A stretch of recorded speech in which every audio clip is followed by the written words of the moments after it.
sont mes gringos. FGS. OP. Yo, salut, c'est OP, j'espère que vous allez bien et bienvenue sur ma chaîne YouTube.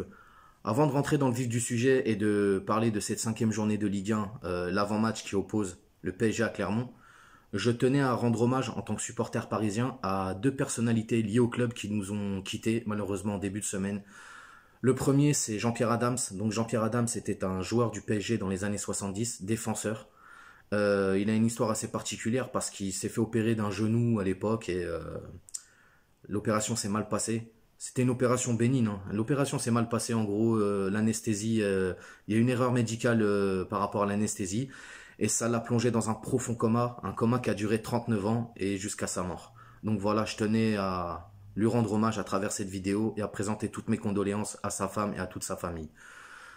Ensuite, le deuxième, on ne présente plus, c'est Monsieur Jean-Paul Belmondo, donc monstre du cinéma français, un immense acteur français et international, donc il était connu de tous.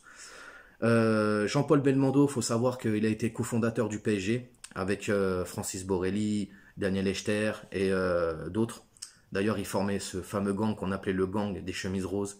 Donc voilà, je tenais aussi à lui rendre hommage à travers cette vidéo et à présenter mes condoléances au nom de moi-même et du peuple parisien à toute sa famille. Donc voilà. Maintenant, rentrons dans le vif du sujet. 5e journée de Ligue 1, PSG Clermont. Donc, entre ces deux équipes-là, pas grand-chose à se mettre sous la dent. Si ce n'est qu'un match. Ouais. Ils se sont rencontrés une fois, c'était en 97. C'était un 8e de finale de Coupe de France et on s'est fait éliminer au tir au but. Je resitue le contexte. Paris gagne, Paris mène 4-3 jusqu'à la 87e minute. Et là, malheureusement, un joueur de chez nous, Bruno N'Goti, met un but contre son camp et on part en prolongation. On n'arrive pas à marquer, ils n'arrivent pas à marquer, donc ce qui fait que ça passe au penalty et on se fait éliminer au tir au but. Donc voilà, mars 97, 8e de finale de Coupe de France, PSG Clermont, on se fait éliminer, on sort de la Coupe de France. Donc, on sait qu'aujourd'hui, ça ne sera pas la même sauce, espérons. Clermont qui est promu, donc cette année qui est promu, qui est monté cette année en Ligue 1.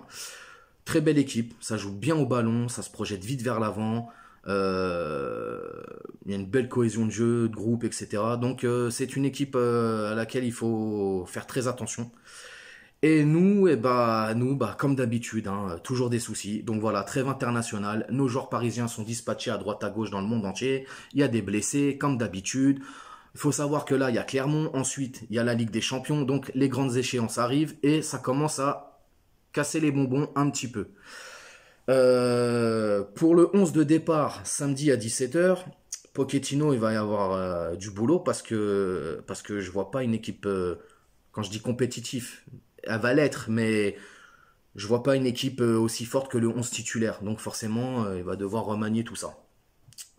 Dans les cages, je vois Donnarumma, puisque Navas, il va être juste. À gauche, Kurzawa. À droite, Hakimi, qui je pense va jouer. Charnière centrale, Marquinhos, Kerrer. Au milieu, Herrera, Rafinha et Bimbe. Moi, c'est le milieu que je vois personnellement, au vu de ce qui se passe dans l'équipe en ce moment, avec les blessés et comme je disais, la trêve internationale, etc. Et pour l'attaque, je vois Garbi, Mbappé et Draxler. Donc je répète, Donnarumma, Marquinhos, Kerrer, Kurzawa, Hakimi, Herrera, Rafinha et Bimbe. Mbappé en pointe, Draxler et Garbi pour l'épauler. Donc voilà, c'est mon 11 de départ. En espérant que Paris fasse le job et remporte les 3 points. Ça fera 5 victoires d'affilée et ce serait magnifique. Et puis voilà, fin de la vidéo. Avant toute chose, vous aurez remarqué que j'ai fait un effort sur la déco. Donc voilà. Et aussi vous dire que cette vidéo est en partenariat avec la marque Paname dans la peau. Paname dans la peau, c'est une marque de t-shirt à l'effigie du PSG. C'est 100% bio, de fabrication française et c'est 100% parisien. Les t-shirts sont magnifiques, les modèles sont fous, les prix sont attractifs. Il y a un code promo qui a été mis en ligne. Donc, tout sera dans la description. Il y a le lien du site internet, tu cliques dessus, tu choisis tes modèles, tu rentres le code promo. Le code promo, c'est moins 15% sur tous les articles hors promo. Voilà. Et c'est jusqu'à fin septembre. Donc voilà. Je compte sur vous. N'hésitez pas à commenter, liker, partager et surtout à vous abonner à la chaîne. Merci pour tout et à bientôt. Ciao.